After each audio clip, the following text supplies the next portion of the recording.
ટકાવતી દિલનો એ બાજીગર તોને કે વજાદુગર દિલોને મિલાવે ગમે તેમ એવો કારીગર રંગ રંગલો વળી થોડો છે હજીલો મારો કાનૂનો વડીલો સદાને હેતો મોજીલો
બાળકો નાના હોય ને ત્યારે બધું બરાબર હોય, પણ મોટા થાય ને પછી જ કેમ બગડી જાય છે? અને એમાં લગ્ન થયા પછી તો પ્રોબ્લેમ. અરે બેટા, આર્થિક, સામાજિક, માનસિક, શારીરિક સમસ્યા તેમજ કોમવાદ, જ્ઞાતિવાદ, આતંકવાદ આવી અનેક સમસ્યાથી આખું વિશ્વ સળગી રહ્યું છે. તો તેનું મૂળ કારણ શું? કળિયુગ.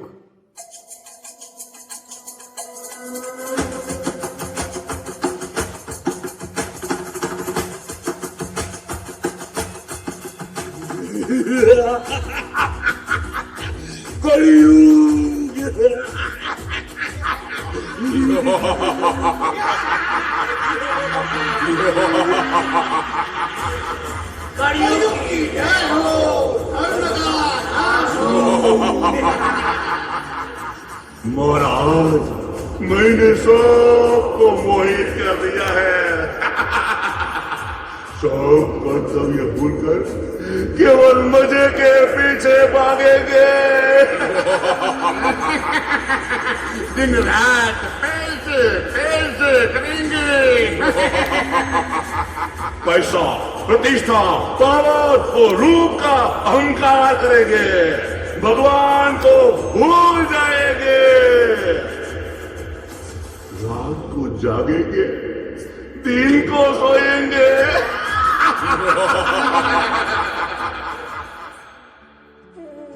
सवेरा हुआ, उठो, जागो, प्रार्थना करो, व्यायाम करो. उठने का टाइम तो दोपहर का, सो जाओ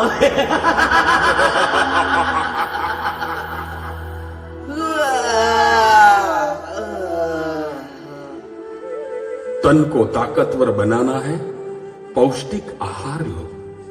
Oh, no, no. Junk food, pizza, burger. Wow, lao. Shivratri, Ramnavami, Oh, no. Valentine Day. हर दिल की अपनी ताल है, अपना ही एक राग है। हर दिल की अपनी धड़कन, अपनी ही एक आग है। दिल धड़कने दो, धड़कने दो। लोग क्या कहेंगे, छोड़ो सारे ऐसे तुम बहाने। दिल धड़कने दो।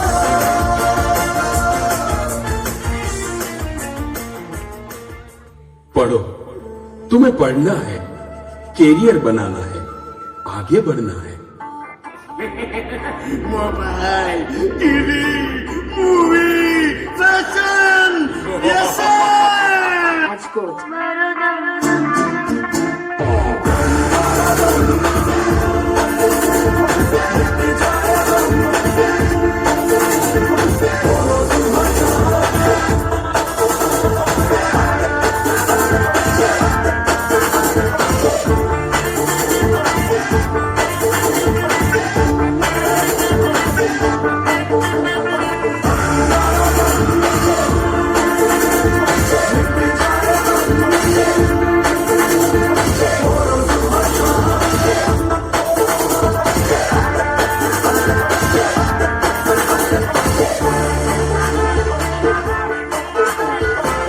मोबाइल को छोड़ दो, माता पिता की आज्ञा का पालन करो।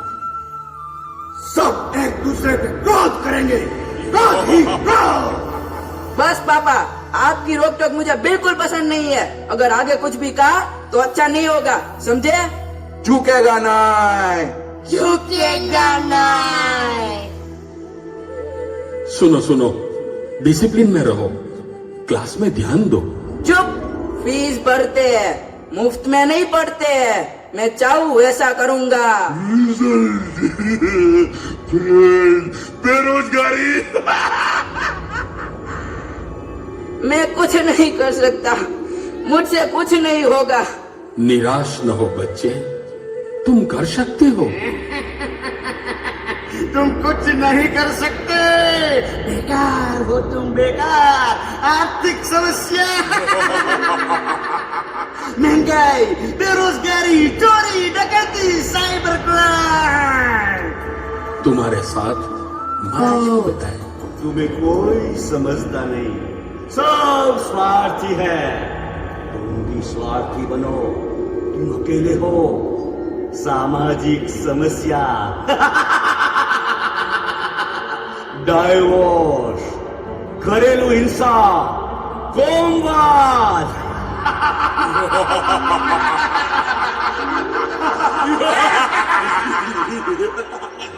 कलयुग। पूरे विश्व में मेरा शासन है, मेरा शासन। गुलाम है सब, गुलाम।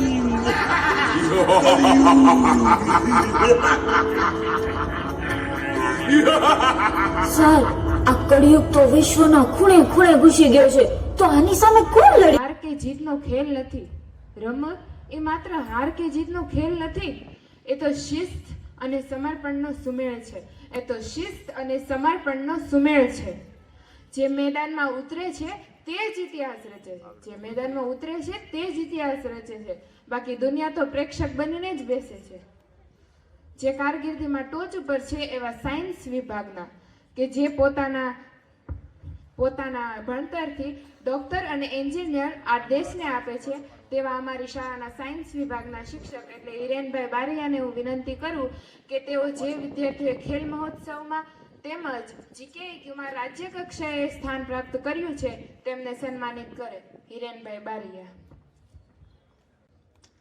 આપણી વચ્ચે ઉપસ્થિત મહેમાન શ્રી પવન સર, દ્વિવેદી સર તથા તેમની ટીમ, આટલી મોટી સંખ્યાની અંદર ઉપસ્થિત વાલીશ્રીઓ, શિક્ષક મિત્રો તથા વાલા વિદ્યાર્થી ભાઈઓ બહેનો, આમ તો ઇનામ વિતરણ અને તેજસ્વી વિદ્યાર્થીઓનું સન્માન સમારોહ એમની સાથે સાથે ખાસ અગત્યની જો કોઈ બાબત હોય તો એ બાબત છે આપણા મહેમાનશ્રીની ઉપસ્થિત.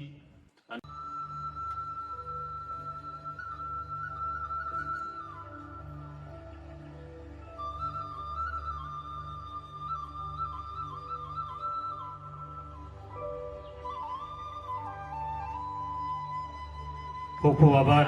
તાલુકા લેવલે, જિલ્લા લેવલે બહુ સર્વશ્રેષ્ઠ પ્રદર્શન કરે છે, પણ મિત્રો એની સાથે સાથે આપણી શાળા છે એ ખેલ મહાકુંભ અથવા તો રમતગમત ક્ષેત્રે પણ છે એ ઉત્કૃષ્ટ પ્રદર્શન કરે છે. તો એવા જે બાળકો છે બરાબર, એમને આપણે આ તકે સન્માનિત કરવા જોઈએ. તો અહીંથી હું નામ બોલું છું, તે બાળકો છે એમનું સન્માન કરવા માટે સૌથી પહેલા હું સાહેબશ્રીને વિનંતી કરીશ કે તે બાળકોને સન્માનિત કરશે. તો સૌથી પહેલા સમગ્ર ગુજરાત ત્રીજા નંબરે કરાટે સ્પર્ધાની અંદર ત્રીજું સ્થાન પ્રાપ્ત કરનાર સરવૈયા ઋતુરાજસિંહ મયુરસિંહને વિનંતી કરું કે તેઓ સ્ટેજ પર આવશે અને સાહેબ શ્રી પવન દ્વિવેદી સરને વિનંતી કરીશ કે તે એ બાળકને સન્માનિત કરશે. બાકીના બાળકો છે અમને પણ પ્રોત્સાહન મળે કે નાના આપણે પણ કંઈક કરી બતાવવું જોઈએ. ખૂબ ખૂબ તાળીઓથી વધાવીશું આપણે એમને.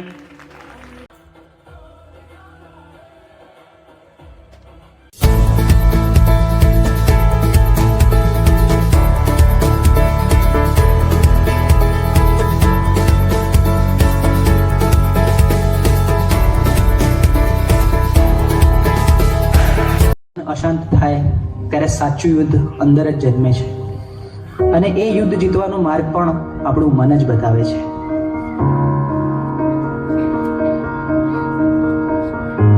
ચલો છોકરાઓ, આજે ચેપ્ટર 6 ની આપણે ટેસ્ટ કરીશું, બરોબર? ટેસ્ટ પેપર સ્ટાર્ટ કરી બેસી જાઓ બધા. સાહેબ, મેં પ્રયત્ન તો બહુ કરે, પણ જેટલું વાંચું છું એટલું ભૂલાઈ જવાય છે. મારું ધ્યાન બેસતું જ નથી. અરે ધ્યાન બેસાડવું પડે બેટા, આ રીતે તો એક્ઝામમાં તકલીફ પડશે. મને ખબર છે, પણ સાહેબ તમે જેટલું કહો છો યાદ રાખ, થોડું ભણી લે, પણ મને અંદરથી એવું લાગે છે કે હું કંઈ જ નહીં કરી શકું. અરે શાંતિ રાખ, થોડો શ્વાસ લે, પાણી પી, બધું ઠીક થઈ જશે. આટલી બધી ચિંતા ના કરીશ તું. ના સાહેબ, બધું હાથમાંથી નીકળી રહ્યું છે. મને સમજાતું નથી મારી જોડે શું થઈ રહ્યું છે.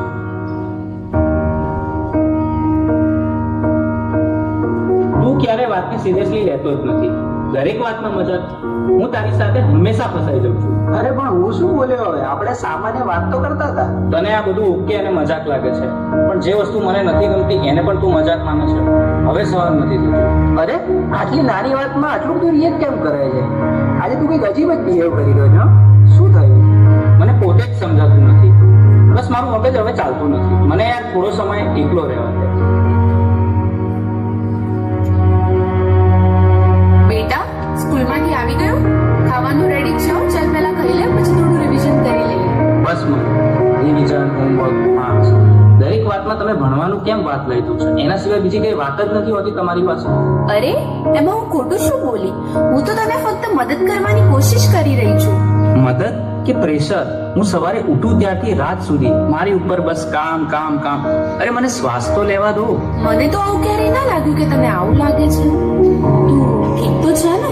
મને ખબર નથી, મારે હમણાં કોઈની સાથે વાત નથી કરવી.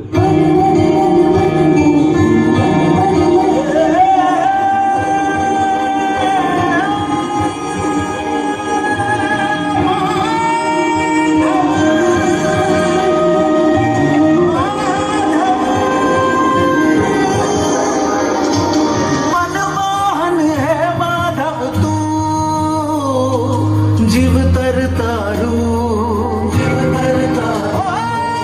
मनमोहन है माधव.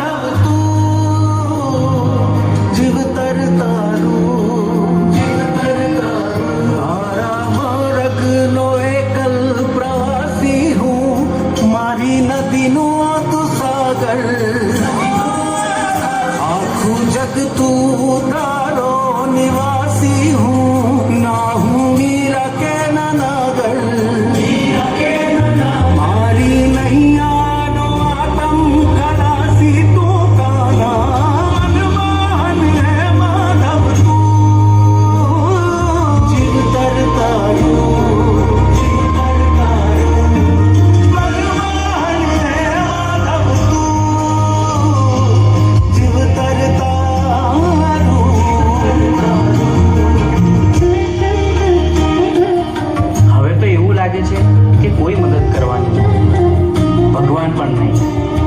આ બધું હું એકલો જ ભોગવી રહ્યો છું અને અંદરથી પણ તૂટી રહ્યો છું.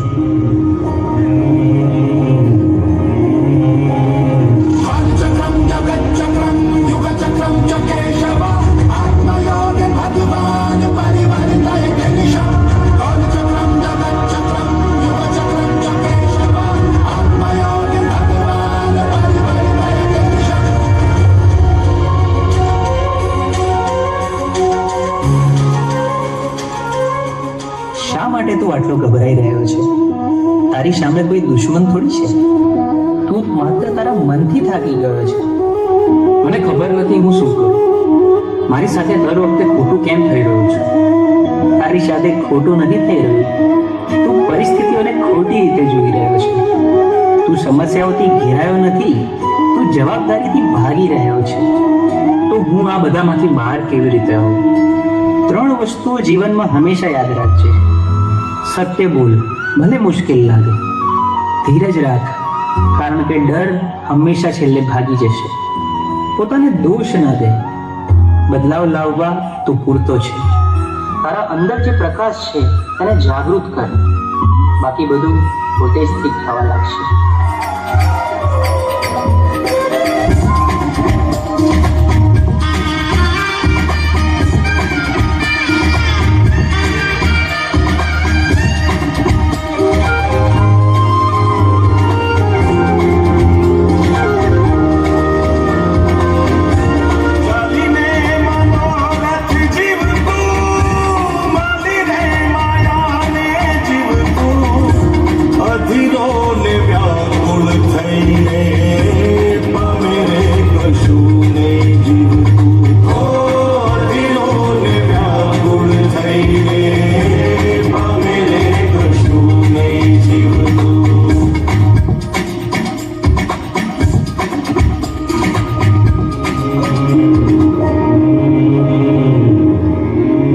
કંઈ ખોટું નથી. રસ્તો તો અંદર જ હતો. મન સ્વચ્છ બને તો એ દ્વારિકા બને, અને એવી દ્વારિકામાં નાથ ખુદ આવીને ઉભા રહે. હે યશોદાનો લાલો મારો રાજા રે. હાલો હાલો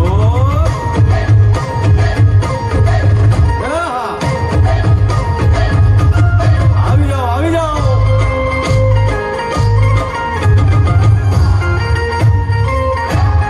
ભાઈ ભાઈ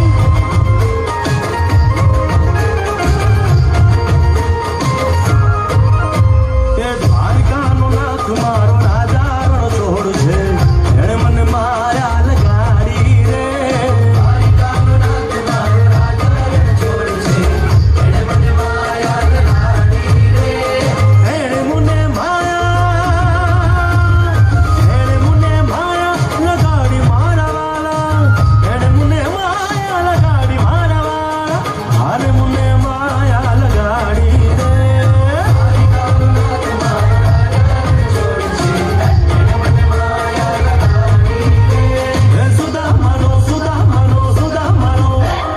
સુદામાનો મિત્ર મારો રાજા રણછોડ છે.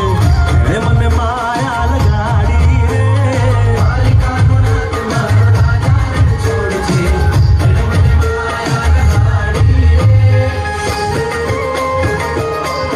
હે રમો રમો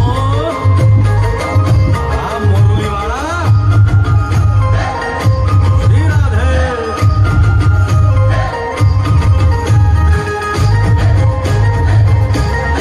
ભાઈ ભાઈ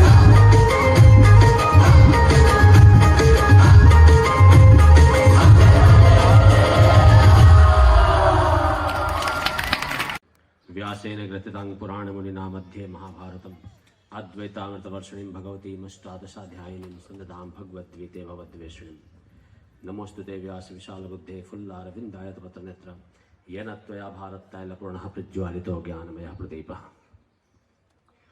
બંને હાથ ઉપર કરીને એક સાથે ભારત માતા કે, ભારત માતા કે, ભારત માતા કે, વંદે. 50 साल पूरा करने के लिए 150 વર્ષ આપણે जयंती हमारा सेलिब्रेट करी सरदार पटेल ने, जिन्होंने भारतवर्ष को एक सूत्र में बांधा। मैं चाहता हूं जोरदार तालियां भारत के लोखंडी महापुरुष सरदार पटेल માટે। 150 વર્ષ આપણે પૂરા કર્યા, જેમણે જલ, જમીન અને જંગલ માટે લડત આપી એવા ભગવાન બિરસા મુંડા માટે, એટલે જોરદાર તાળીઓ ભગવાન બિરસા મુંડા માટે, જેમણે ભારતવર્ષને જલ, જંગલ અને જમીન માટે લડત કરતા અમને શીખવાડ્યું। હું વાત શરૂ કરીશ, એમાં ઊભો છું, મારા જસપાલ સર અહીંયા ભાવનગરથી આવ્યા છે જોડે, તો જ્યારે આ સ્કૂલથી ફોન આવ્યો તો મેં જસપાલ સરને પૂછ્યું કે ભાઈ આ જગ્યા ક્યાં આવેલું? તેમણે કીધું સર સ્કૂલ બહુ સરસ છે, ત્યાંના વિદ્યાર્થીઓ બહુ સારા હોય છે અને તમે આવશો તો મજા આવશે। તો જનરલી હું કોઈ બી જગ્યા જતા પહેલા ઇન્ક્વાયરી કરું છું કે જવામાં મજા આવશે કે નહીં મજા આવે। તેમણે ખૂબ જ પ્રશંસા કરેલી અને એટલા માટે હું અહીં આગળ આવીને ઊભો છું। મહાભારતનો એક શ્લોક છે અને ત્યાંથી મારી વાત હું તમારી સામે મૂકીશ। વાલીઓ માટે ખાસ કરીને આ શ્લોક બહુ કામનું છે અને વિદ્યાર્થીઓ માટે એમનાથી વધારે કામનું છે। મહાભારતમાં ગુરુ દ્રોણાચાર્યનો જે આશ્રમ હતો એ આશ્રમમાં આ શ્લોક સૌથી વધારે ઉપયોગમાં લેવામાં આવતું હતું। તમારાથી કેટલા લોકોને સાંભળવું છે? સાંભળવું હોય તો હું કયું નહીતર આગળ વધું। વાવ! શ્લોક છે, આચાર્યાત પાદમાદત્તે પાદં શિષ્ય સ્વમેધયા પાદં સ બ્રહ્મચારીભ્યઃ પાદં કાલક્રમેણ ચ। कोई भी व्यक्ति के डेवलपमेंट में, विकास में 4 प्रमुख परिबळो होय छे। पहलो परिबळ छे अध्यापक। अध्यापक એટલે આપણા સાહેબો જે તમારા વિદ્યાર્થીઓ, તમારા સંતાનોને જે ભણાવી રહ્યા છે, એમનું જે રોલ છે, એમનું જે विद्यार्थियों के जीवन में जो रोल है એ 25% છે, એટલે 1/4। એટલે 100% जो लाइफ घर में आवनार रिश्तेदार, सगा, પાડોશી। ત્રીજું જે 25% છે એ છે મિત્રો, ભાઈબંધો અને જેમની જોડે આપણે બેસીને સુખ દુઃખ શેર કરતા હોઈએ, આપણે એકબીજા જોડે કહેતા હોઈએ। અને ચોથું છે સમય। મેં સમય હું, એટલે સમય ઘણી બધી વસ્તુઓ શીખવાડતું હોય છે, એમાં આપણું કોઈ કંટ્રોલ હોતું નથી। એટલે આપણે શરૂઆત કરીએ સૌથી પહેલા। આપણે કેટલા લોકોને ક્રિકેટ જોવાનું ગમે છે? આશરે બધાને ગમતું હશે। એટલે તેંડુલકર કરીને પ્લેયર આવીને રિટાયર થઈ ગયા, બધા ઓળખતા હશો, સચિન તેંડુલકર। બધા નામ સાંભળ્યું છે? સચિન તેંડુલકર બહુ સારા પ્લેયર હતા। એમના ગુરુનું નામ છે રમાકાંત આચરેકર। રમાકાંત આચરેકર ના 3 સૌથી ફેવરેટ વિદ્યાર્થીઓ। વિદ્યાર્થી નંબર 1 અનિલ ગુરવ, વિદ્યાર્થી નંબર 2 વિનોદ કાંબલી અને વિદ્યાર્થી નંબર 3 સચિન તેંડુલકર। એટલે રમાકાંત આચરેકર ના જીવનમાં સૌથી સારામાં સારા જો 3 વિદ્યાર્થીઓ ગણાય તો ત્રીજા નંબર ઉપર સચિન તેંડુલકર આવે, જેને આપણે ગોડ ઓફ ક્રિકેટ કહેતા હોઈએ છીએ। તો પહેલા 2 ક્યાં જતા રહ્યા? અને મારું એ માનવું છે કે पहले जो 2 हैं अगर उनको हम जाने तो वाली तरीके, विद्यार्थी तरीके આપણને ઘણી બધી વસ્તુઓ ખબર પડશે। સચિન તેંડુલકર, વિનોદ કાંબલી અને અનિલ ગુરવ। અનિલ ગુરવ સૌથી સારામાં સારો વિદ્યાર્થી। જ્યારે બી મુંબઈમાં એ ક્રિકેટ રમવાનો હોય તો મુંબઈના ખૂણા ખૂણાથી જે લોકોને ક્રિકેટમાં એમનું કરિયર બનાવવું હોય એ લોકો આવતા જોવા માટે કે અનિલ કેવી રીતે રમે છે। રમાકાંત આચરેકર અનિલ ગુરવને પોતાના સ્કૂટર પર બેસાડીને લઈ જતા હતા ક્રિકેટ રમાડવા માટે। અનિલ ગુરવ મુંબઈના ઇતિહાસમાં સૌથી સારામાં સારો પ્લેયર, પણ એની જોડે જે ઘટના ઘટી દરેક વાલીઓ માટે જાણવા જેવું છે। અનિલ ગુરવ, એના ભાઈનું નામ અજીત ગુરવ। અજીત એક ગેંગમાં સામેલ થઈ ગયો હતો। ગેંગ એટલે જે લોકો ક્રાઇમ કરતા હોય છે, જેમ કે દાઉદનો ગેંગ હતું, આવા ઘણા બધા મુંબઈમાં ગેંગ હતા પહેલા। તો એ ગેંગમાં અજીત ગુરવ સામેલ થઈ ગયો, એટલે ગેંગનો હિસ્સો બની ગયો। आए दिन कोई ना कोई क्रिमिनल में भाग लेता, एना लीधे पुलिस घर पे आती। पुलिस घर पे आती तो क्रिमिनल तो मिलेगा नहीं, એટલે અજીત ભાગ जाता, अनिल घर पे मिलता। એટલે પોલીસ અનિલની એન્ક્વાયરી કરતી અને છેલ્લે એક દિવસે અજીતે મોટી ક્રાઇમ ને અંજામ આપી। પોલીસ ઘરે આવી, અજીત નહોતો એટલે અનિલને ઉપાડી ગઈ। અને એ છેલ્લો દિવસ હતો, એ પછી અનિલ ક્યારેય બી પ્રોફેશનલ ક્રિકેટ રમી શક્યો નહીં। रमाकांत आचरेकर को जो देना था 100% से ज्यादा रमाकांत आचरेकर गुरु तरीके, अध्यापक तरीके अनिल गुरवने આપ્યું. 100% થી વધારે કહેવાય તો એ ભી રમાકાંત આચરેકર તરફથી આપવામાં આવ્યું. પણ પરિવારથી જે 25% મળવું જોઈતું હતું એ અનિલ ગુરવને મળ્યું નહીં. અને આપણે સૌથી સારામાં સારો ક્રિકેટર જે કદાચ સચિન તેંડુલકર કરતા બી મહાન પ્લેયર બની શક્યો હોત એ આપણે ગુમાવી દીધો. એટલે વાલીઓની જવાબદારી છે કે જો મારો વિદ્યાર્થી, મારો સંતાન, મારો દીકરો કે દીકરી સ્કૂલમાં ભણતી હોય તો મારે ભી એની સાથે ખભામાં ખભા મળાવીને ચાલવું જોઈએ. કારણ કે ફક્ત અધ્યાપક એકલો વ્યક્તિ એ વિદ્યાર્થીને સફળતા શિખર ઉપર પહોંચાડી શકે નહીં. કેટલા લોકો મારા વાતથી સહેમત છો? એટલે આપણી જવાબદારી બી એટલી જ છે જેટલી જવાબદારી અધ્યાપકની છે.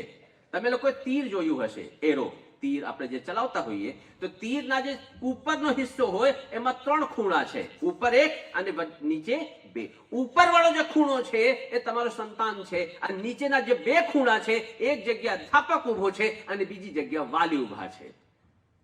જો એક ખૂણો ગાયબ થઈ જાય તો એ તીર બને ખરું? અને તીર નિશાના ઉપર પહોંચે ખરું? ના પહોંચે. એ ત્યારે જ પહોંચે જ્યારે 3 ખાના એકબીજા જોડે લાઈનમાં હશે. એટલે વાલીઓનો રોલ એટલો જ છે જેટલો અધ્યાપકનો છે. વિનોદ કાંબલી નામ બધા સાંભળ્યું હશે જેટલા અહીંયા આગળ વાલી બેઠા છે. મારી ગુજરાતીમાં ભૂલ હોય તો હું પહેલાથી ક્ષમા માંગી લઉં છું, પણ મારો પ્રયત્ન છે કે હું ગુજરાતીમાં બોલું. કારણ કે હું જામનગરથી જ 11મું 12મું મેં કર્યું છે મીઠાપુરથી, પણ ગુજરાતી થોડી સી અભી ઓર ડેવલપ કરनी બાકી है. વિનોદ કાંબલી એવું માનવામાં આવે છે જે ખાસ કરીને મારા ઉંમરવાળા હશે જે ક્રિકેટ જોતા હતા કે વિનોદ કાંબલી તેંડુલકર કરતા બી ચઢિયાતો હતો. બરાબર ને? એના નામે આજે ભી ટેસ્ટ મેચમાં ફાસ્ટેસ્ટ 1000 રન મારવાનો રેકોર્ડ છે. પહેલા જ 2 ટેસ્ટ મેચમાં ડબલ સેન્ચુરી એને મારી હતી. બહુ સારો પ્લેયર. એટલે પહેલો 25% રમાકાંત આચરેકર વાળું વિનોદ કાંબલીને 100% મળ્યું. બીજું જે 25% પરિવારથી જે મળવું જોઈએ એ ભી વિનોદ કાંબલીને સરસ 100% મળ્યું. એટલે એ ભારતીય ક્રિકેટ ટીમમાં રમવા માટે આવ્યા. પણ ઇનિશિયલ સક્સેસ, જે શરૂઆતમાં સફળતા મળે, અત્યારે ઘણા બધા વિદ્યાર્થીઓનું સન્માન થતું હતું, આ શરૂઆતી સફળતા છે. આ સફળતા પચાવવાની તાકાત જો વિદ્યાર્થી ડેવલપ ના કરે તો આ વિદ્યાર્થીઓ ઘણી વખત બહુ ખોટા રસ્તે ચડી જાય છે. વિનોદ કાંબલી એનો એક ઉદાહરણ છે. વિનોદ કાંબલી સારામાં સારો પ્લેયર, ભારતીય ક્રિકેટ ટીમનો એક સારામાં સારો સદસ્ય, પણ શરૂઆતી સફળતા પચાવી શક્યો નહીં અને એને ભાઈબંધો ખોટા બનાવ્યા. અને આજે વિનોદ કાંબલી ક્યાં પડ્યા છે કાં તો ક્યાં ઉભા છે આપણને બધાને ખબર છે. मित्रों का सिलेक्शन, कौन से लोगों के साथ उठते बैठते हो, किनके साथ आप स्कूल से घर जाते हो, घर से स्कूल आते हो, कोनी जोड़े તમે લંચ લો છો, કોની જોડે તમે ડિનર લો છો, કોની જોડે તમે તમારી વાતો કહો છો, કોની જોડે તમે આઈડિયા લો છો, કોની જોડે તમારી સમસ્યાઓ તમે કહો છો, એ બધું નિર્ભર કરે છે કે તમે ભવિષ્યમાં સફળ થશો કે નિષ્ફળ.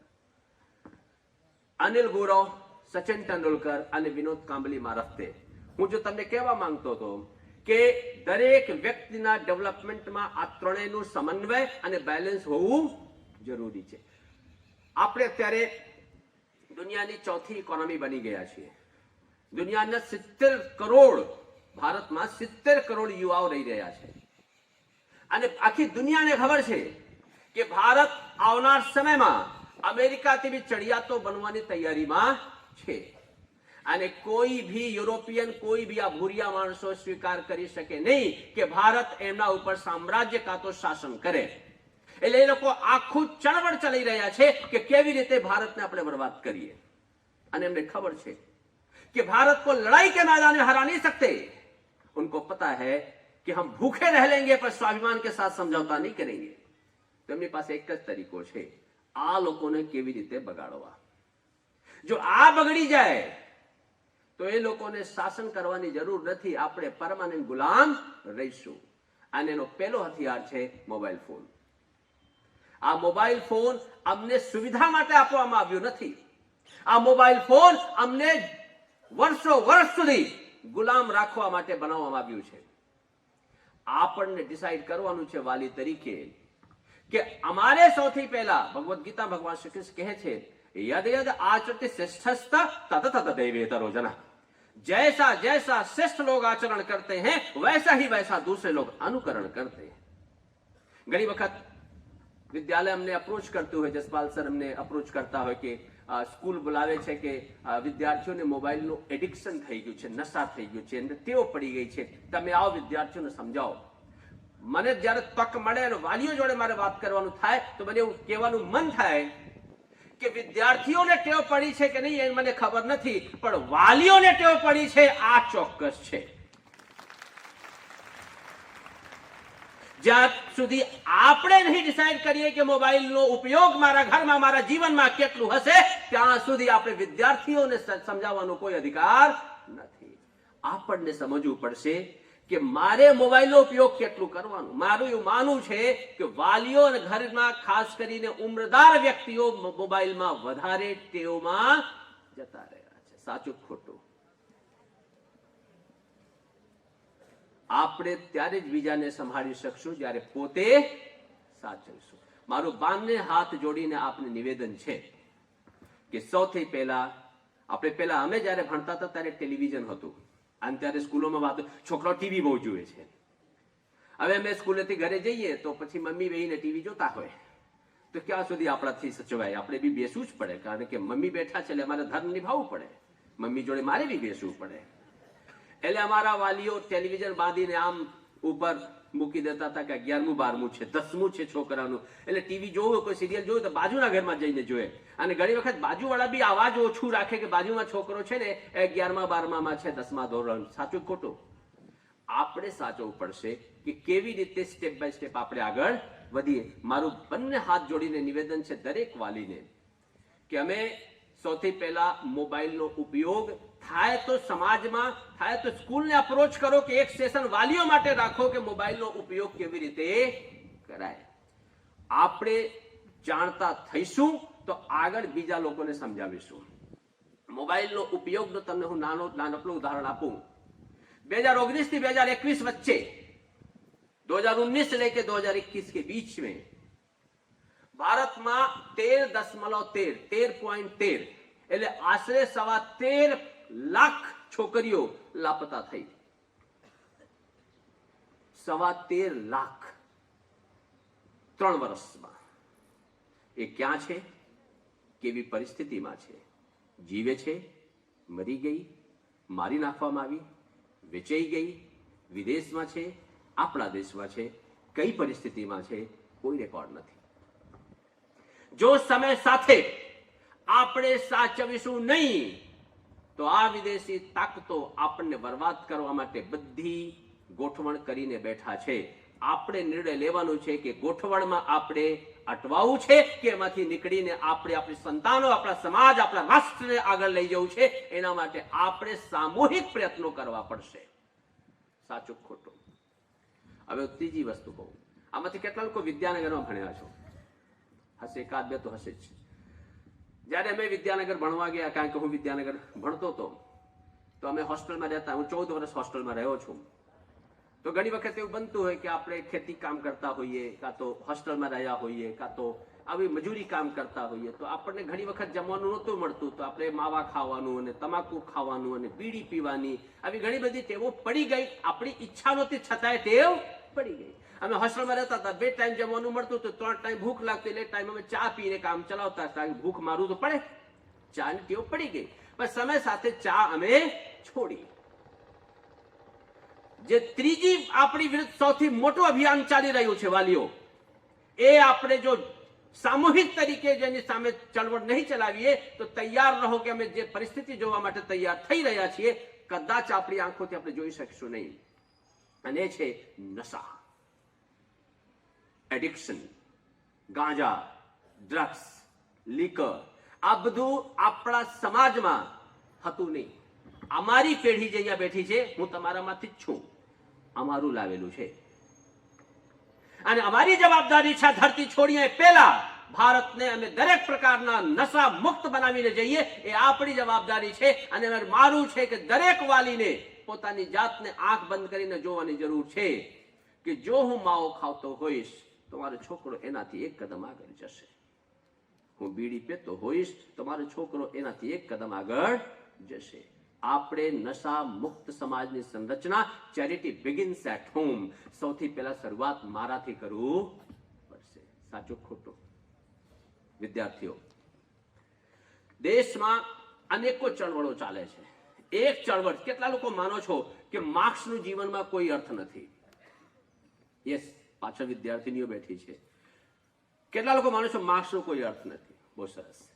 હું એના ઉપર આવું એ પહેલા, હમણાં ભારતીય મહિલા ક્રિકેટ ટીમે વર્લ્ડ કપ जीती. હું ઈચ્છું છું જોરદાર તાલિयां भारत की महिला क्रिकेट टीम के लिए. મેં તમને કહું, હમણાં આપણે પાકિસ્તાનમાં ઓપરેશન સિંદૂરમાં મિસાઇલો મારી. એ મિસાઇલો ખબર છે કોણે બનાવી? Doctor Tessy Thomas. મહિલા લીડરશિપમાં તૈયાર કરી આપણે બધી મિસાઇલો પાकिस्तान ઉપર મારી હતી.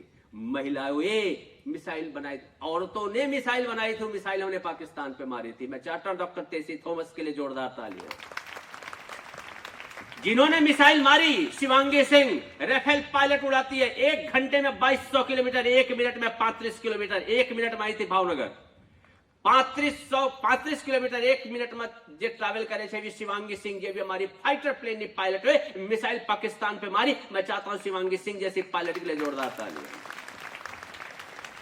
तालियां हमको इसके लिए भी बजानी है कि दुनिया का सबसे ऊंचा रेलवे ब्रिज अभी हमने जम्मू कश्मीर में बनाया है. सौથી ऊंचो रेलवे ब्रिज.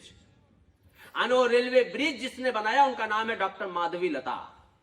क्या नाम है? औरतों ने दुनिया का सबसे ऊंचा रेलवे ब्रिज बना के दिया है. इस देश में अभी पिछले साल आईएएस आईपीएस ની પરીક્ષાને जो રિઝલ્ટ આવ્યું 2024 એમાં टॉप 4 में 3 છોકરીઓ છે. गलती एक लड़का आ गया है, बाकी टॉप 4 में से 3 लड़कियां हैं. जो कोरोना वैक्सीन आपने लगवाया उसमें 800 वैज्ञानिकों ने मिलकर कोविशील्ड और कोवैक्सीन बनाया. उस 800 वैज्ञानिकों में से 700 लड़कियां थी. उनके नाते हम जिंदा हैं, उनके नाते भारत जिंदा है, उनके नाते पूरा राष्ट्र जिंदा है. मिसाइलें लड़कियां बना रही हैं, मिसाइलें मार लड़कियां रही हैं, क्रिकेट लड़कियां जीत रही हैं, दवाएं लड़कियां बना रही हैं, रेलवे ब्रिज लड़कियां बना रही हैं, सारा काम लड़कियां कर रही हैं. तो भाई लोग, कसम दाने दाने में केसर की. अगर हमने पढ़ाई नहीं की, मैं बॉयज स्कूल का प्रोडक्ट हूं, लोअर केजी से लेकर मास्टर्स तक 14 साल बॉयज हॉस्टल में रहा हूं. अपने कौम की चिंता है मुझे डर है कि अगर हमने पढ़ाई नहीं की तो देश में 6 ऐसे राज्य हैं जहां पे शादी के बाद गाना बजता है, बाबुल की दुआएं लेता जा. शू लेती जा नहीं, लेता जा. लड़के विदा होते हैं, लड़कियां विदा करके ले जाती हैं. वहां बारात में लड़कियां आती हैं, लड़का एक विदा होके जा रहा होता है. तो आप विदा होना चाहते हो? नहीं? तो अभी भी समय है. देश में जितनी परीक्षाएं हो रही हैं उसमें अधिकतर टॉपर और बेहतरीन रिजल्ट लड़कियों के आ रहे हैं. भाई लोग फंसे हुए हैं कहीं पर. समय है, अभी भी सुधर जाओ. वालियों, दुनिया में ऐसा कोई काम नहीं, ऐसा कोई कोर्स नहीं, ऐसा कोई फील्ड नहीं, ऐसा कोई भी नौकरी नहीं, ऐसा कोई बिजनेस नहीं, ऐसा किसी भी तरह का करियर नहीं जहां लड़कियां नहीं जा सकती. सारा फील्ड, सारा आसमान, सारा पाताल लड़कियों के लिए खुला हुआ है. लड़कियों के लिए पूरा ब्रह्मांड खुला हुआ है. એટલે અમારી દીકરીઓને અમારે ભણાવવાનું છે. इन्हीं के कंधों पर बैठ करके हमको भारत को दुनिया का नंबर 1 राज्य देश बनाना है. लड़कियां ही इस देश का भविष्य है, लड़कियां ही भारत है, लड़कियां ही मां भारत की गौरव है. और आने वाले समय में लड़कियां ही भारत को दुनिया के शिखर पर लेकर के जाएंगी. मार्क्स का मतलब नहीं है, ये भी यूरोपियन द्वारा दिया हुआ फॉर्मूला है. आप ऑस्ट्रेलिया जाएं, न्यूजीलैंड जाएं, अमेरिका जाएं, यूरोप जाएं, दुनिया के हर खोपचे में भारतीयों के खिलाफ आंदोलन चल रहा है। और मालूम हमारे ऊपर आरोप क्या है? हमारे ऊपर आरोप है कि इंडियंस उनकी नौकरी खा जा रहे हैं। टैलेंट हमारे अंदर उनसे ज्यादा है। अब एक बात बताओ, टैलेंट होना अपराध है कि अच्छी बात है? तभी तो आपको प्राइज दिया जा रहा है। तो जितने लोगों को सम्मान मिला उनके लिए जोरदार तालियां हो जाए। अपराध नहीं है, अच्छी बात है। तो फिर हमको उनको दिक्कत क्यों है? क्योंकि उनको मालूम है कि इंडियंस हार्ड वर्किंग है। इस देश के खेत से निकले हुए लोग ऐसे ताकतवर लोग हैं। हम लोग गमले में उगे हुए पौधे नहीं हैं, हम जमीन में उगे हुए बावड़ हैं। हमको बकरी खाई, गाय खाई, भैंस खाई, तूफान आया, सूखा पड़ा, पर हम फिर भी खड़े रहे। हम जमीन में उगे हुए पेड़ हैं। हमको कोई सुखा नहीं सकता, हमको कोई उखाड़ नहीं सकता, हमको कोई गिरा नहीं सकता। हम वो पेड़ हैं। तो उनको पता है कि हमको बर्बाद नहीं किया जा सकता, तो उन्होंने रास्ता निकाला। एक मालूम एक पिक्चर आई थी 3 इडियट, सबने देखी है? उस पिक्चर में जो मेन कैरेक्टर है वो खुद 12वीं फेल है। वो बोलता है मार्क्स के पीछे मत भागो, नॉलेज के पीछे भागो, नॉलेज के पीछे। याद से बता ने? अब एक बात बताओ, जेटला लोग ये भणेला गणेला बैठा छो, नॉलेज वगैरह मार्क्स आवे खरू? नॉलेज वगैरह मार्क्स आवे? मार्क्स और नॉलेज दोनों एक ही सिक्के के दो पहलू हैं। जिसको नॉलेज होगा उसी को मार्क्स आएगा। पर ये उनको कौन बताए जो खुद पढ़े लिखे नहीं है? खुद ही कोई लिख के स्क्रिप्ट देता, वो पढ़ करके बोल देते। बिना स्क्रिप्ट के बोलो, एक लाइन नहीं बोल पाया, आपको विश्वास नहीं तो रजत शर्मा जी का भी मैंने इंटरव्यू लिया है 2 हफ्ते पहले। इंडिया टीवी के जो एमडी हैं, तो बता रहे थे कि राजेश खन्ना का उनको इंटरव्यू लेना था। तो राजेश खन्ना ने बोला कि जहां સુધી लखी स्क्रिप्ट नहीं मिले ત્યાં एक ही शब्द नहीं बोलूं। अभी तक के सबसे बड़े सुपरस्टार में से एक। द पॉइंट इज, मार्क्स उसी को आता है जिसके पास नॉलेज होता है। उन्होंने शब्द क्या निकाला यूरोप वालों ने? मार्क्स का कोई मतलब नहीं है। वो इसीलिए निकाला गया है ताकि भारत के बच्चे मेहनत करना बंद कर दे। और हम ऐसे लोग हैं ना कि कहीं से कुछ भी अच्छा मिला उठा लेते हैं, बस बहुत सरस लागे छे। जेटला वालियों या भणेला छो, मैंने बहुत ईमानदारी थी हृदय पे हाथ रख करके बोलिएगा, जसपाल भाई भी मेरे पास है, टीचर्स यहाँ पे हैं। अगर हमारे वालियों ने बोल दिया होता भणु हो तो भणो, ना भणु तो ना भणो, तो हम में से कितना पढ़ा होता? मुश्किल से काट दो। हमको पढ़ी थी तो हमने पढ़ी थी। हम तभी, मैं भी गांव से निकला हुआ आदमी हूं, गांव का आदमी हूं, आज भी मैं खेती करता हूं। मेरा सबसे पहली जो दोस्त थी वो भैंस थी। लेकिन गांव से निकले हुए लोग हम जानते हैं कि हमने पढ़ाई तभी की जब हमको पढ़ी। मैं मारने की बात नहीं कर रहा हूं, माहौल बनाने की बात कर रहा हूं। घर में पढ़ाई का माहौल होगा तो संतानें पढ़ेंगी। अब माता पिता रोज आपस में ही महाभारत पानीपत की 5वीं लड़ाई लड़ रहे हैं। बच्चा स्कूल से घर पहुंचा नहीं, अब उनके बीच में तीरें चल रही हैं जबान से, दन दन दन दन दन दन। बच्चे को ऐसा लग रहा है कि हूं क्या अभी क्यों यहां घर। आपको घर में पढ़ाई का माहौल बनाना पड़ेगा। घर में पढ़ाई का माहौल होगा तो संतानें पढ़ेंगी। जसपाल सर, अपने एमओएसओ में કેટલા ટકા સરકાર માંગે છે? 80% ને? ગુજરાત સરકાર મુખ્યમંત્રી યુવા સ્વાવલંબન યોજના, શું નામ છે? મુખ્યમંત્રી યુવા સ્વાવલંબન યોજના। છોકરાઓ સાથે જો બોલજો, મુખ્યમંત્રી યુવા સ્વાવલંબન યોજના, MYSY સ્કોલરશિપ। ये दरेक विद्यार्थी, कोई भी जाति, धर्म, वर्ण, वर्ग, कोई भी प्रकार नो हो, दरेक विद्यार्थी ने आ स्कॉलरशिप नो लाभ મળે ને મળે જ। એ ગુજરાતની કોઈ भी कॉलेज में भणे, पारुल में भणे, निर्मा में भणे, DDIT में भणे, DICT में भणे, PDPU में भणे, कोई भी कॉलेज में તમે ભણો, તમને સરકાર 50 થી 70% તમારી ફીસ સરકાર ભરશે। પણ એની સામે સરકાર માંગે છે 80%। सरकार कहे छे कि 10मा પછી ધારો કે તમે ડિપ્લોમા કરવાઓ કાં તો 12मा પછી કોલેજ કરવાઓ તો 80% લઈને આવો, સરકાર તમારી ફી ભોગવશે। पर टीवी वाला चाचा શું કહે છે? मार्क्स का तो कोई मतलब नहीं है। सरकार કહે છે मार्क्स लाओ तो હું તમને ફાયદો આપીશ। તમે સરકારની વાત માનશો તો સરકારનું એકાઉન્ટ ખાલી થશે, આને ટીવી વાળા ચાચાનો સાંભળશો તો પપ્પાનું એકાઉન્ટ ખાલી થશે। ડિસાઇડ તમારે કરવાનું છે કે અકાઉન્ટ કોનું ખાલી કરવાનું છે. સરકાર કીધે ફાઇનાન્સ. બીજી એક સ્કીમ છે ટ્યુશન ફી વેવર સ્કીમ. શું નામ છે? Tuition fee waiver scheme. શું નામ છે? 100% ફી માફી.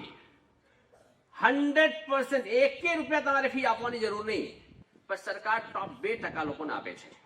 કેટલા લોકોને? 2%.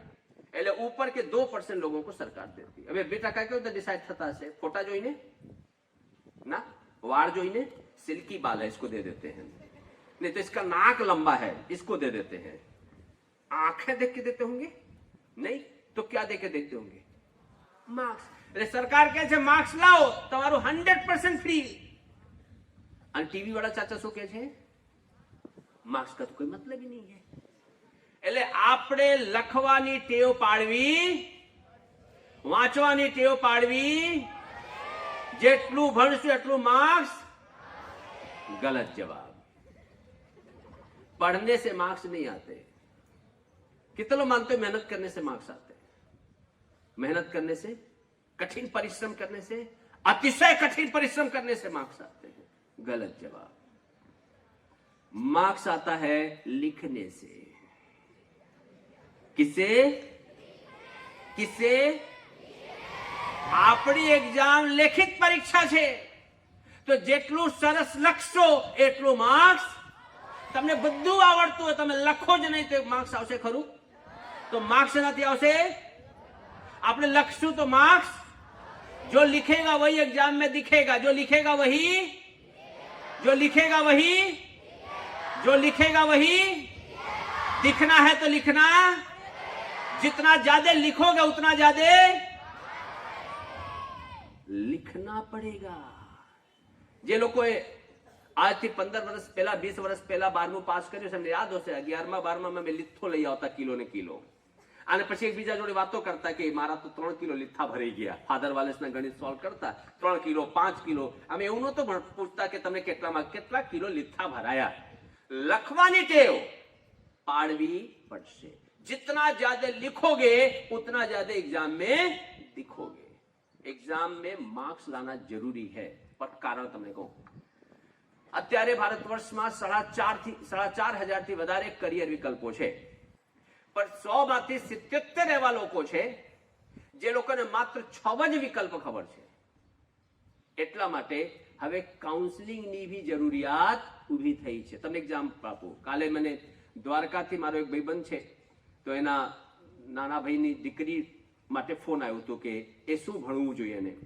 તો મેં એની જોડે આશરે 15 મિનિટ વાત કરી અને મેં કીધું કે એને કામ કરો, સ્પોર્ટ્સ જર્નાલિઝમ તરફ લઈ જાઓ.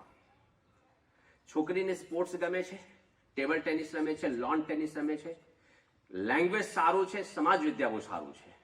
આ ટિપવેલ જેવી કંપનીઓ જે ગાદલા બનાવે છે ને સ્ટેન્ડર્ડ, એ લોકો તમને જોબ આપે, અને એ જોબમાં તમારે જવાનું ઓફિસે, बिस्तर लगा होगा, एसी चालू होगा, ઊંઘી જવાનું. 10 કલાક 8 કલાક એ ટાઈમ આપેલું હોય. પછી તમારે ઉઠવાનું, પછી તમારે ફોર્મ ભરવાના કે 8 કલાક ઊંઘ્યા પછી કઈ કઈ દુખે છે. એટલે ગાદરો સારો છે કે નથી, એટલે શું શું એમાં ચેન્જ કરવાનું, શું ફેરફાર કરવાનું, એ બધું બતાવવા માટે તમારે ઊંઘવાનું છે. તો જઈને ગાદરો માર્કેટમાં વેચાશે.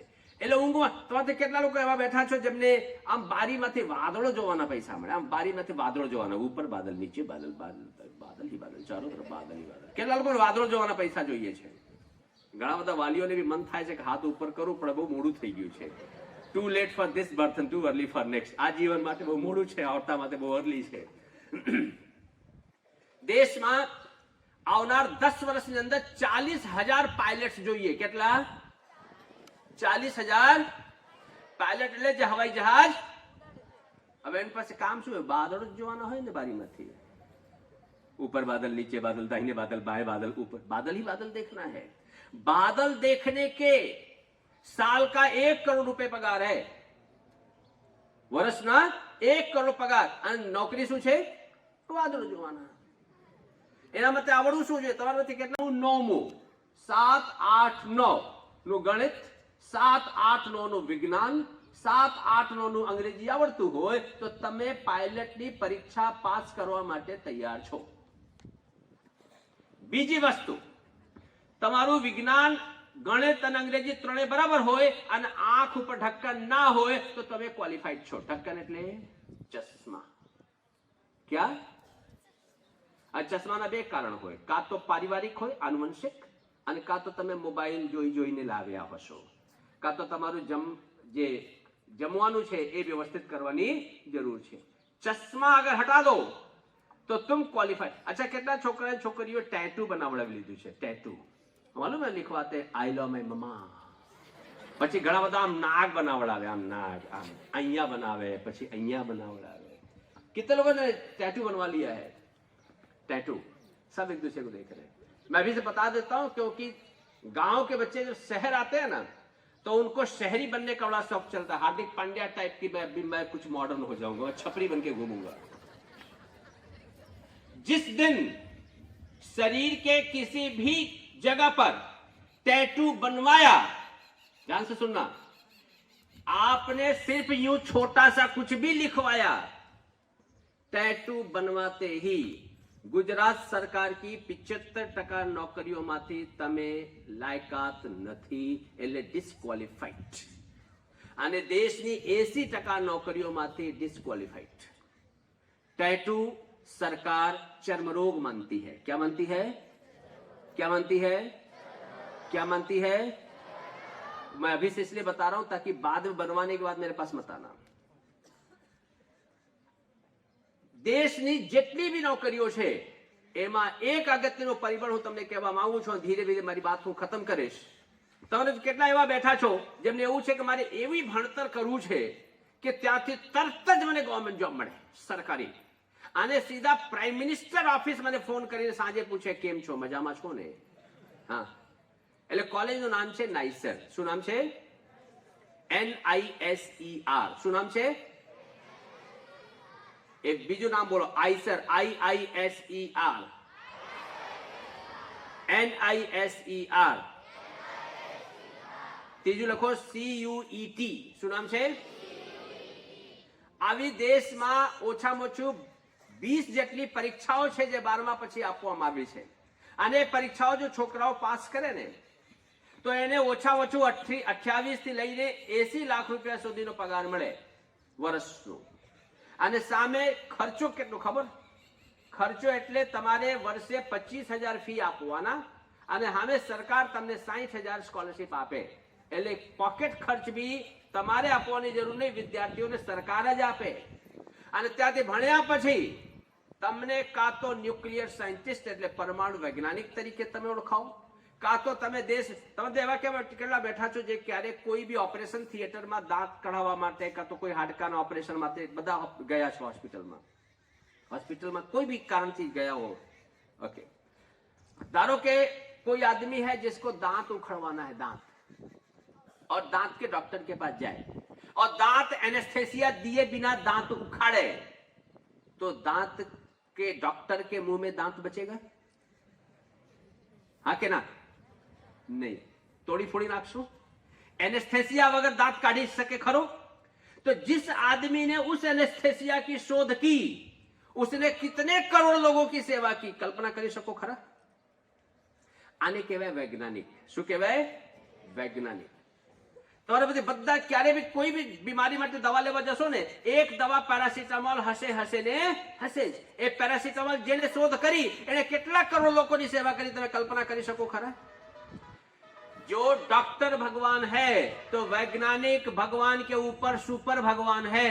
डॉक्टर दवा बनाता है तो वैज्ञानिक दवा बनाता है तो डॉक्टर दवा को देता है.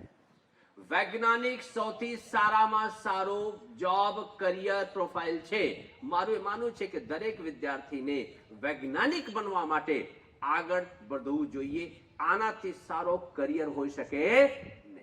और छेल्ली बात करीश, मारी बात हूँ पूरी करीश. मारू समय है जी? ओके. तो કેટલા લોકોને ખબર છે કે આપણે બુલેટ ટ્રેન અમદાવાદથી મુંબઈ જવાની છે? બધાને ખબર છે? ઓકે. હમણાં તમને ખબર હશે કે ગુજરાતમાં વાઇબ્રન્ટ ગુજરાત સરકાર સેલિબ્રેટ કરી રહી છે સૌરાષ્ટ્રમાં. દાહોદ કરીને એક જગ્યા છે, તમે ઉજ્જૈન જશો તો રસ્તામાં દાહોદ આવે છે, ત્યાં કચોરી બહુ સરસ મળે છે. તો ત્યાં આગળ ગુજરાત સરકારે રેલવેના એન્જિન અને ડબ્બા અને કોચ બનાવવાના ફેક્ટરીઓ નાખી છે. વડોદરામાં હવાઈ જહાજ બનાવવાની ફેક્ટરી સરકારે નાખી છે. આવી રીતે ગુજરાતના દરેક શહેરમાં આ પ્રકારના જુદા જુદા પ્લાન્ટ સરકારે નાખી છે. મારો પ્રશ્ન ઉત્તર આપો. તમારા ધોલેરા છે તો આટલા બધા સરકાર સેમિકન્ડક્ટર માટે તૈયારી કરી રહી છે. મારો નાનકડો પ્રશ્ન છે કે સરકાર જ્યારે આ પ્રકારનું આયોજન કરે તો એ પ્લાન્ટ બિહારમાં બી નાખી શક્યા હોત, ઉત્તર પ્રદેશમાં બી નાખી શક્યા હોત, ગુજરાતમાં જ કેમ? અને હમણાં બિહારમાં ઇલેક્શન હતું તો આ આરોપ નરેન્દ્ર મોદી અને અમિત શાહ ઉપર હતું કે આ લોકો બધી ફેક્ટરીઓ ગુજરાતમાં નાખે છે અને બિહારમાં વોટ માંગવા આવે છે. યાદ છે તમને? આ આરોપ મૂકવામાં આવ્યો હતો. મારો પ્રશ્ન એ છે કે જ્યારે સરકાર ફેક્ટરીઓ અને કંપનીઓ ગુજરાતમાં નાખે છે તેનું શું ઈરાદો હશે કે મારા ગુજરાતના વિદ્યાર્થીઓને ત્યાં નોકરી કરવાનું તક મળે, ધંધો કરવાનું તક મળે. પછી વિદ્યાર્થીઓને કેવી રીતે ખબર પડશે કે આ બુલેટ ટ્રેન આખી જે મુંબઈથી અમદાવાદ સુધી ચાલવાની છે એમાં કઈ રીતે મારા માટે શું તકો હશે? એ ચર્ચા કરવાનું કોનું કામ હતું? આપણું કામ હતું. એ બુલેટ ટ્રેન કોણ ચલાવશે? એ ચલાવવા માટે શું ભણતર હોવું જોઈએ? કેટલું પગાર મળશે? એમાં કઈ સુવિધાઓ મળશે? એ બુલેટ ટ્રેન ચલાવવા માટે કયા પ્રકારનું લાયકાત હોવું જોઈએ? શું આપણે પરિવારમાં ડિસ્કસ કરવું જોઈએ કે ના ડિસ્કસ કરવું જોઈએ? ચર્ચા થવી જોઈએ કે ના થવી જોઈએ? પણ આપણે ચર્ચા નથી કરતા. સરકાર કોઈ ભી આયોજન તમારી આજુબાજુમાં કરે, ધોલેરા આટલું મોટું પ્લાન છે તો કેમ ના આપણે ભેગા થઈને જઈએ કે અમારા વિદ્યાર્થીઓને ધોલેરામાં કામ કરવું હોય તો કયા પ્રકારના કોર્સ કરવા જોઈએ, કયા સ્કિલ એ લોકો એમની અંદર ડેવલપ, કયું આવડત એ લોકો લઈને આવે, કયા પ્રકારના કોલેજોમાં જઈને ભણે તો કાલે ધોલેરામાં પોતાનું પ્લાન્ટ નાખી શકશે, ત્યાં નોકરી કરી તો નોકરી કરી શકશે, ધંધો કરો ધંધો કરી શકશે. એ જાણવાનું કામ કોનું હતું? આપણું કામ હતું. એટલે વાલી તરીકે છાપામાં કોઈ બી આ પ્રકારનું ચીજ છપાય એટલે આપણે જોવાનું કે મારી સંતાન, મારા સમાજનું સંતાન, મારા ગામનું સંતાન કેવી રીતે આ બિઝનેસમાં જઈ શકે એના માટે ચર્ચા પરિવારમાં, ગામડામાં થવું જોઈએ. બિહાર અને ઉત્તર પ્રદેશમાં આવા ઘણા બધા ગામો છે કે ગામના ગામ આઈએસ આઈપીએસ છે, ગામના ગામ લોકો ડોક્ટર અને એન્જિનિયર છે. ગામમાંથી એક માણસ આઈએસ થાય ને એટલે ગામમાં લાઇબ્રેરી નાખે. એ લાઇબ્રેરીમાં બધી ચોપડીઓ લાવીને મૂકે, બીજા છોકરાઓને કિતાબો ઉપલબ્ધ થાય એટલે બીજા છોકરાઓ જોઈને ભણે. અને એટલે એક ગામમાંથી તમને 50-100 આઈએસ ઓફિસર મળી જાય, એક ગામમાંથી તમને 100 થી 200 ડોક્ટર મળી જાય, તમને આઈઆઈટીમાં એન્જિનિયર મળી જાય. કારણ કે જે માણસ ભણીને ગયો હોય ને પાછું લાવીને ગામમાં લાઇબ્રેરી મૂકે, પછી વર્ષે 2 વખત 4 વખત આવે, છોકરાઓને ભેગા કરે, ગાઈડ કરે, એટલે ત્યાંના છોકરાઓ ગવર્મેન્ટ જોબમાં વધારે જતા હોય છે. એટલે આપણી બી જવાબદારી છે કે ગામ તરીકે આપણે આ પ્રકારની વ્યવસ્થા કરીએ કે અમારા ગામના વિદ્યાર્થીઓ, મારા સ્કૂલના વિદ્યાર્થીઓ, મારી પરિવારનું સંતાન આ પ્રકાર વિચારતો થાય. એના માટે પરિવારમાં, સમાજમાં, બાકડા ઉપર ચર્ચા થવા જોઈએ, સાચું ખોટું.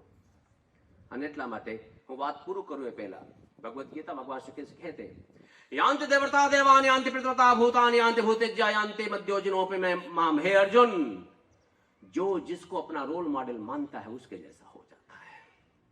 आप जिसे अपना नेतृत्व देंगे, आप घर में बैठ करके जिसकी बात करेंगे उसके जैसा आपकी संतानें हो जाएंगी. आप चाहते हैं कि आपकी संतान अच्छा डॉक्टर बने तो आप घर में कुछ ऐसे डॉक्टरों की बात करें जो डॉक्टर बन चुके हैं. घर में आपके भी डॉक्टर पैदा हो जाएगा. आप चाहते हैं कि आपके घर में एक बड़ा बिजनेसमैन पैदा हो तो आप ऐसे बिजनेसमैनों के बारे में जानिए, घर में उसकी चर्चा करिए, आपके घर में बिजनेसमैन पैदा हो जाएगा. आपको जो अपने परिवार में चाहिए उसकी बातें शुरू कीजिए. और बातें तुमने एक एग्जाम्पल आपको પછી મારી વાત ખતમ કરું. હરિયાણામાં એક છોકરી ગામમાં રહેતી, 12મા ધોરણમાં ભણતી, 18 વર્ષની છોકરી. હરિયાણામાં છોકરી એટલે બહાર જવાનું બહુ વધારે તક મળે નહીં. એને યુપીએસસી કરવાની મન થયો, આઈએએસ બનવાનું મન થયું. એને આપણે એમના અધ્યાપકો અને સ્કૂલ બધા અપ્રોચ કરી પણ કોઈ પાસે કોઈ ઇન્ફોર્મેશન નહોતું, કોઈ નોલેજ નહોતું. હવે મારી ગુજરાતી બરાબર થઈ ગઈ ને, ફ્લો આવી ગયું છે. એટલે પછી છોકરીને એવું થયું કે મારે કોની પાસે જવું. અને છેલ્લે એના દાદા 80 વર્ષના એક સ્કૂલમાં ગણિત ભણાવતા રિટાયર થઈ ગયા હતા, હવે ઘરે રહેતા હતા. એટલે છોકરી દાદા પાસે ગઈ કે મારે આઈએએસ ની તૈયારી કરવી છે, જો તમે કંઈક મારા માટે કહી શકો તો. દાદાએ 80 વર્ષના ઉંમરે જવાબદારી લીધી કે હું તને આઈએએસ ની તૈયારી કરાવીશ. દાદા દર દિવસે, દર અઠવાડિયે 2 વખત શહેર જવાનું કરે. શહેર જાય, એ લોકોને મળે જ્યારે કોઈ યુપીએસસી ની પરીક્ષાની તૈયારી કરી હોય, પરીક્ષા આપી હોય, કાં તો કોચિંગ કરાવ્યું હોય, કોચિંગ અટેન્ડ કર્યું હોય, સરકારી પરીક્ષા પાસ કરી હોય, એ લોકોને મળવાનું, ત્યાંથી નોટ લેવાનું, પ્રશ્નો લેવાના, ચોપડીઓના નામ લેવાના, મેગઝીનના નામ લેવાના, છાપાઓના નામ લેવાના, કયા પ્રકારના પ્રશ્નો પૂછાય છે, પ્રશ્નો વિશે જાણવાનું, બધું નોટ બનાવે. દાદા પાછું ઘરે આવે અને છોકરી સાથે બેસીને આખું નોટ બનાવે, તૈયારી કરે. 3 વર્ષ લગાતાર દાદાએ એના પોતી સાથે બેસીને આઈએએસ ની આખી નોટ, મટીરિયલ બધું તૈયાર કર્યું. જ્યારે છોકરી 21 વર્ષની થઈ, પહેલી વખતે આઈએએસ ની પરીક્ષામાં બેસી અને પહેલી જ અટેમ્પ્ટમાં, પહેલા જ પ્રયાસમાં 56th રેન્ક, 56મા રેન્ક સાથે એ દીકરીએ યુપીએસસી પાસ કરી અને આઈએએસ બની. 83 વર્ષના દાદાએ એ છોકરીને આઈએએસ ઓફિસર બનાવી દીધું. કોઈ કોચિંગ નહીં, કોઈ ગાઈડન્સ નહીં, કોઈ બીજા માણસ નહીં, કોઈનો સહયોગ નહીં. દાદાએ એકલા હાથે પોતાના બલ ઉપર.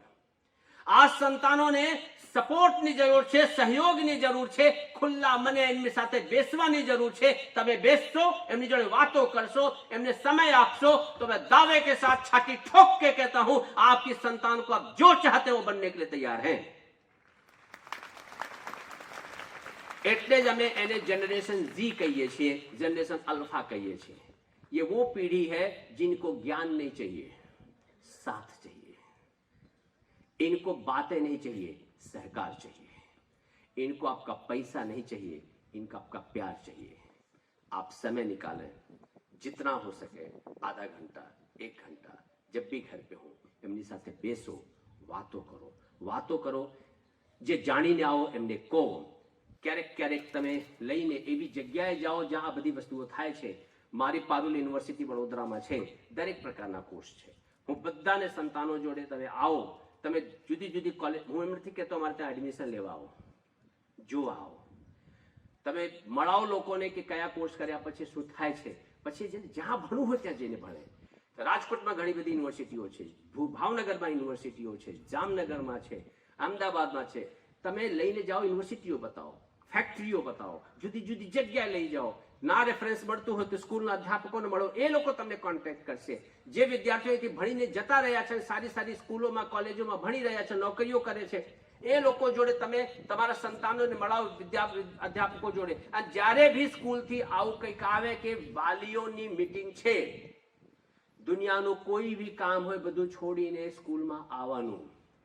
કારણ કે આ અરબોની પ્રોપર્ટી જે તમારી છે ને, આનાથી અગત્યની કોઈ પ્રોપર્ટી દુનિયામાં બીજી નથી. સાચું ખોટું? એટલે જો આમના માટે તમને ટાઈમ ના મળતું હોય તો મારું એવું માનવું છે કે કદાચ આપણાથી મોટી ભૂલ થઈ રહી છે. એક બાર मैं फिर से चाहूंगा दोनों हाथ ऊपर करके एक साथ, भारत माता के, भारत माता के, वंदे वंदे, एक साथ ओम नमः पार्वती पतये, हर हर महादेव. એટલે લેઝિમ ડાન્સ. એમાં લેઝિમનો અર્થ છે બેનોના હાથમાં જે ખંજરી હોય છે ને એને લેઝિમ કહેવાય છે. એટલે કદાચ જે અત્યારેના છોકરા બહેનોને કોઈ ન ખબર હોય એટલે એનું નામ લેઝિમ ડાન્સ છે. તુલસીની રામાયણ જાગશે અને વ્યાસનું મહાભારત બોલશે. તુલસીની રામાયણ જાગશે અને વ્યાસનું મહાભારત બોલશે જ્યારે નર્તકો આ સ્ટેજ પર પોતાનું સ્થાન લેશે. આ પ્રદર્શન એવું છે કે જેમાં ધનુષનો ટંકાર પણ હશે અને મોરલીનો નાદ પણ, જેમાં રામનો વનવાસ પણ હશે અને કુરુક્ષેત્રનું મેદાન પણ. તો આવો માણીએ આ યુગાંતરની અનોખી સફરને. તો લેઝિમ ડાન્સ લઈને આવશે ધોરણ 9ના બહેનો.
તાળીઓના ગડગડાટ સાથે વધાવો આ કૃતિને.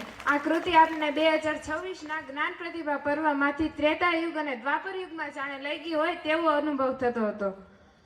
બાગમાં ફૂલ ખીલતા રહેશે, બાગમાં ફૂલ ખીલતા રહેશે, પવનની લહેર સાથે પાંદડા હલતા રહેશે. જો રહી ઈશ્વરની મહેરબાની તો જેમ આજે મળ્યા એમ મળતા રહીશું. આગળની આભાર વિધિ માટે આપણી શાળાના ટ્રસ્ટી શ્રી રાજુભાઈ બારિયાને હું વિનંતી કરું કે આભાર વિધિ કરે.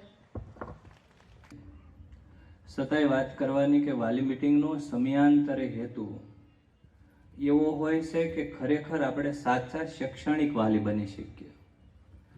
આપ સૌ અમારી કરતા ખૂબ વધારે અનુભવી અને આપણા બાળકોની વિશેષ કાળજી લેનાર સૌ જ, પણ શિક્ષણની દ્રષ્ટિએ ખરેખર આપણી કઈ ફરજો આવે, કઈ બાબતોની વિશેષ ધ્યાન આપવાથી આપણું બાળક છે એ વધારે સફળ અને શ્રેષ્ઠ બને, એ છે એ તમને જાણ કરવી અને સમજાવવી એક સારી શાળાની ફરજ છે.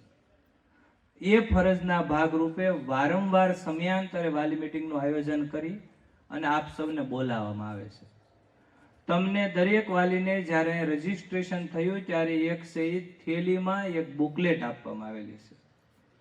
આ બુકલેટની અંદર ખરેખર છે એ આપણા બાળકમાં આપણે કેવો રોલ લઈ શકીએ, કેવી કામગીરી કરીએ તો આપણા બાળકનું શ્રેષ્ઠ પ્રદર્શન થાય, વાલી તરીકે આપણી કેવી કામગીરી હોય ને એનું સ્પેશિયલ માર્ગદર્શન આપવામાં આવેલું છે. અત્યાર સુધીમાં આપણે સ્કૂલના તમને છે તેજસ્વી તારલાઓના ટેમ્પલેટ આપ્યા હશે, પણ આજ પહેલી વખત છે એ તમને વાલી તરીકે તમારું કામ કયું છે એનું માર્ગદર્શન આપવા માટે સ્પેશિયલ એક ટેમ્પલેટ આપેલું છે. સાથે સાથે આ વર્ષમાં 2026ના વર્ષમાં સ્કૂલનું એક કેલેન્ડર આપેલું છે કે જેમાં આપણે આ મહિનામાં કેવી કેવી પ્રવૃત્તિ અને શાળામાં કઈ એક્ઝામ હશે, જેથી કરીને તમને ખ્યાલ આવે કે મારા બાળકને આવી સ્પર્ધાઓ હોય, આવી પરીક્ષાઓ હોય, એમાં હું ભાગીદાર બનાવી શકું. આવું એક આખા વર્ષનું કેલેન્ડર તમને આપવામાં આવેલું છે. એટલા માટે જે થેલી અને ટેમ્પલેટ આપેલું છે એ ખૂબ અગત્યનું છે. એને આખું વર્ષ એ સાચવવાનું છે અને આપણે છે એને વાંચીને એનો અભ્યાસ કરવાનો છે. બીજી મહત્વની વાત એવી કે 10મું અને 12મા ધોરણની પરીક્ષા ખૂબ નજીક આવી રહી છે. સાથે સાથે ટૂંક સમયમાં લગ્નગાળો પણ ખૂબ નજીક આવી રહ્યો છે. આવી પરિસ્થિતિમાં આપણા બાળકોને કેવી રીતે આપણે માર્ગદર્શિત કરીએ કે જેથી કરી એનું પરિણામ સારું અને શ્રેષ્ઠ બને, એનું માર્ગદર્શન આપવા માટે પણ આ વાલી મીટિંગનું આયોજન થયેલું. તો આવું સરસ મજાનું આયોજન થયું. આપ સૌ પધાર્યા. સાહેબે ઘણી બધી વાતચીત કરી. અમે તો વર્ગમાં દરરોજ વિદ્યાર્થીઓને વાતચીત કરતા હોય, પણ આ બધી જ વાતો તમે પણ તમારા બાળકોને કરતા રહેશો કે જેથી કરી આપણા બાળકો છે આપણી વાતોથી વધારે પ્રોત્સાહિત થાય. સાહેબે વાત કરી કે વ્યસન છે ઘણા બધા બાળકોમાં અને વાલીઓમાં તો ખૂબ સારી રીતે ફેલાયેલું છે. મિત્રો તમને એક વાત કરું કે એકવાર છે એક વ્યક્તિ ગાંધીજી પાસે આવ્યા અને કીધું કે મને છે ને સિગારેટનું વ્યસન છે, આ છૂટતું જ નથી, મારે એને છોડી દેવું છે, પણ એ છે મારાથી મુકાતું જ નથી. એટલે પછી છે ગાંધીજીએ કીધું કે તમે સવારે છે એ 6 વાગે આવજો, હું તમને મળીશ. સવારે જે વ્યસનવાળા વ્યક્તિ હતા એ સવારે આવ્યા. ગાંધીજીએ જોયું તો કે દેખાણા નહીં એટલે એક લીમડાનું સરસ મજાનું વૃક્ષ હતું. એ વૃક્ષને આમ બાજ ભરીને ઊભા રહી ગયા. એટલે ઓલા ભાઈએ બધું જોયા, પછી છેલ્લે ગાંધીજી પાસે છે ત્યાં આમ આંટો મારતા મારતા આવ્યા એટલે જોયું તો ગાંધીજી એક વૃક્ષને આમ બાજ ભરીને ઊભા હતા. એટલે એને કીધું કે ગાંધીજી આવો, હું ઓલા વ્યસનનું માર્ગદર્શન લેવા માટે તમારી પાસે આવ્યો છું. તો કે મારે તો ઘણું આવું, પણ આ વૃક્ષ મને મૂકતું જ નથી. તો કે ના ના, આવો વૃક્ષ તમને મૂકશે, તમે વૃક્ષને પકડ્યું છે, વૃક્ષે ક્યાં તમને પકડ્યું છે.